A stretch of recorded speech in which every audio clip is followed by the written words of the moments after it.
So good day, my good people of Vanguard newspaper family. This is your favorite business show, the Vanguard Business Life on Vanguard Life.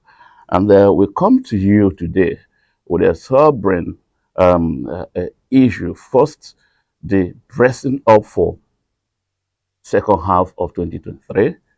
And to say the least, you know how time flies. It was just like yesterday we started the new year, and we are about to round up with the first half. And I have always told us that uh, eh, all businesses, standard businesses, thrive on strategic planning and timelines. And in a business year, 12 months cycle of a business year, you should have at least about six timelines, starting from the micro timeline of your closing numbers for the day. Every day you have your business, you have a closing numbers, closing figures in terms of business development, in terms of sales, in terms of production output numbers, in terms of customer acquisitions and all that on daily basis. Then you should have a weekly closing numbers, you should have a monthly closing numbers, you should have quarterly closing numbers. And now we're talking about first half closing numbers. Before you know it, you should be talking about the full year 2023 closing numbers. And I'm just assuming that you are adopting a 12 calendar month business cycle. If you are not doing that, probably your business started in November, you can adopt the same 12-month cycle, but closing on November, meaning that your first half was in May. Okay, so but theoretically, we are assuming a 12 calendar month business year, meaning that your half year report should be ready by end of this week, precisely this weekend.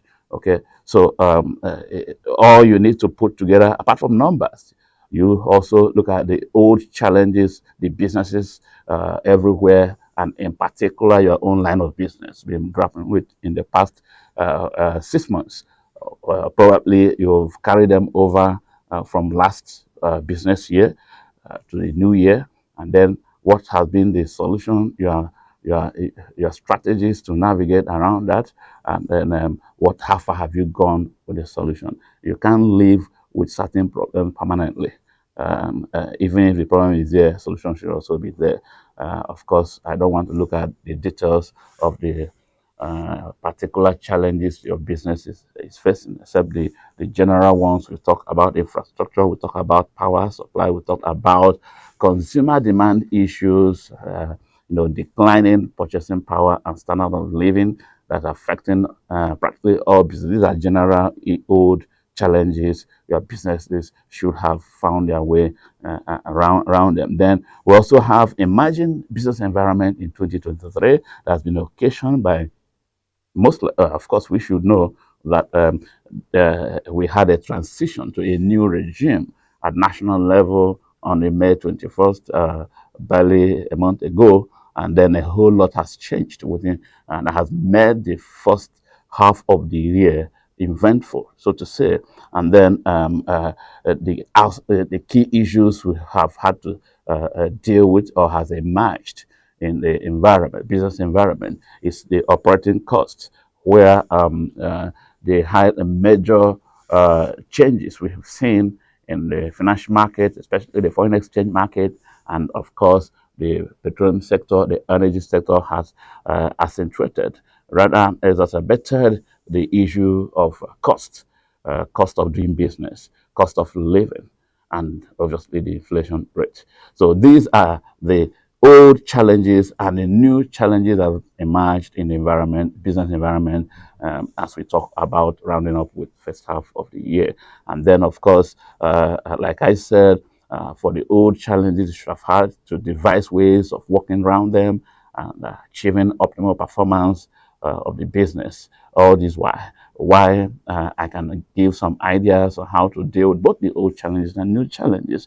And basically, I think the main issue is cost escalation. So the solution should be cost optimization. Cost optimization will involve general issue of planning, strategic planning for your business. Should also be anticipation of the challenges in the horizon, and then plan for that challenge as they emerge. And then how do you reduce direct cost by probably deploying the strategy of partnership and then leasing of assets instead of buying those assets where you have to incur additional costs in asset maintenance. You can lease them. You can partner with the owners of those assets on how to, how to leverage his assets while he leverages your own assets.